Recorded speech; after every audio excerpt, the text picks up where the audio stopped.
সবাইকে স্বাগত জানাচ্ছি মিরপুর স্টেডিয়াম থেকে। বাংলাদেশ ক্রিকেট দল অনুশীলন করছে, আপনারা দেখতে পাচ্ছেন স্ক্রিনে। অনেকে এসেছেন, এটা রেগুলার রুটিন। বাংলাদেশ দল পাকিস্তান থেকে ফেরার পর, ঐতিহাসিক সিরিজ জয় করে ফেরার পর মিরপুরে অনুশীলন করছেন, শুধুমাত্র সাকিব আল হাসান ছাড়া। সাকিব কাউন্টি চ্যাম্পিয়নশিপে ম্যাচ খেলেছেন, দেখতেই পাচ্ছেন সেন্টারে, যেখানে ব্যাটসম্যানরা ব্যাটিং করছেন। ব্যাটিংয়ে এখন রয়েছেন মেহেদী হাসান মিরাজ, রয়েছেন মাহমুদুল হাসান জয়, আর বোলিংয়ে স্ট্রেচিং করছেন সেখানে তাসকিন আহমেদ। আর বোলিং কোচ এই পাশে দেখতে পাচ্ছেন, যেখানে তারেক আজিজ খান, সাথে বাংলাদেশ ন্যাশনাল টিমের বিদেশি কোচিং স্টাফ রয়েছেন, ব্যাটিং কোচ রয়েছেন, সহকারী কোচ রয়েছেন। কিছুক্ষণ আগে অনুশীলন শুরু হয়েছিল এবং মাঝখানে বৃষ্টির একটা বাগড়া ছিল। এই পাশে দেখতে পাচ্ছেন যে অনেকক্ষণ অনুশীলন করেছেন জাকের অনেক। প্রথমবারের মতো টেস্টে ডাক পেয়েছেন। এখন দেখতে পাচ্ছেন স্ক্রিনে জুনিয়র সাকিবকে।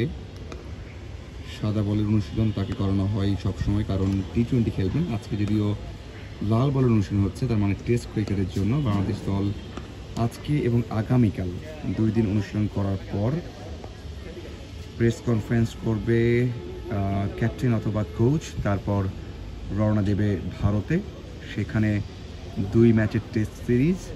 বাংলাদেশ দল 19 সালের পর সেখানে টেস্ট খেলবে। এর আগে 2টা টেস্ট খেলেছিল, একটা ইন্দোরে আর একটা খেলেছে কলকাতায়। ডে নাইট টেস্ট ছিল, সেখানে বাংলাদেশ দল 2টে বড় ব্যবধানে হেরেছিল। দেখতে পাচ্ছেন যে পেসাররা রান আপ নিচ্ছেন, তারা বল করবেন এবং ব্যাটসম্যানরা এর মধ্যে ওয়ার্ম আপ করেছেন, শ্যাডো করেছেন। এখন ব্যাট করে বল করছেন খালেদ। ব্যাটে বলে অনুশীলন শুরু হয়ে গেছে।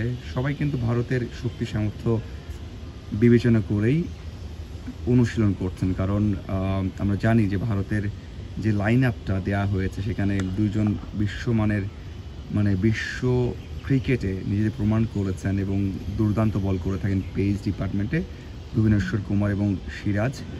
আর 2জন পেসার রয়েছেন, অনেক পেস রয়েছে, যদিও ইন্টারন্যাশনাল ক্রিকেটে সেভাবে নিজেদের মেলে ধরতে পারেননি এখন পর্যন্ত। অন্যদিকে তাদের স্পিন অ্যাটাক, যেটা না বললেই নয়, যে স্পিন অ্যাটাকটা সামলাতে হবে। তাসকিন বল করছে। প্রথম বলে কিন্তু দেখলাম যে আসলে শুরুর দিকে তো ব্যাটসম্যানদের সেট হতেও সময় লাগে। যাই হোক, স্পিন অ্যাটাকের কথা বলছিলাম। ভারতের স্পিন অ্যাটাক দুর্দান্ত, যেখানে ভুবনেশ্বর কুমার রয়েছেন, জাদেজা রয়েছেন কুলদীপ যাদব এবং রয়েছেন আশ্বিন। নামগুলোই বলা যাচ্ছে বা বোঝা যাচ্ছে যে কতটা ভয়ঙ্কর হতে পারে তাদের বোলিং লাইন আপ। তাদের এগেনস্টে পাকিস্তানের যে ব্যাটসম্যানরা টেস্ট ক্রিকেটে দুর্দান্ত করেছেন, সেই পরীক্ষা আবারও দিতে হচ্ছে এবং এবার তার থেকে অনেক বড় চ্যালেঞ্জ থাকছে তাদের সামনে। লিটন কুমার দাস আমরা দেখতে পাচ্ছি যে প্যারা করে এসেছেন এবং উইকেট কিপিং প্র্যাকটিস করবেন। আমরা পাকিস্তান দেখেছি কিছু মিস করেছেন চান্সেস, কিছু খুব ভালো ক্যাচ ধরেছেন এবং তার 2টা ইনিংসে কিন্তু বাংলাদেশ দল জয় পেয়েছিল, প্রথম টেস্টেও সেকেন্ড টেস্টেও।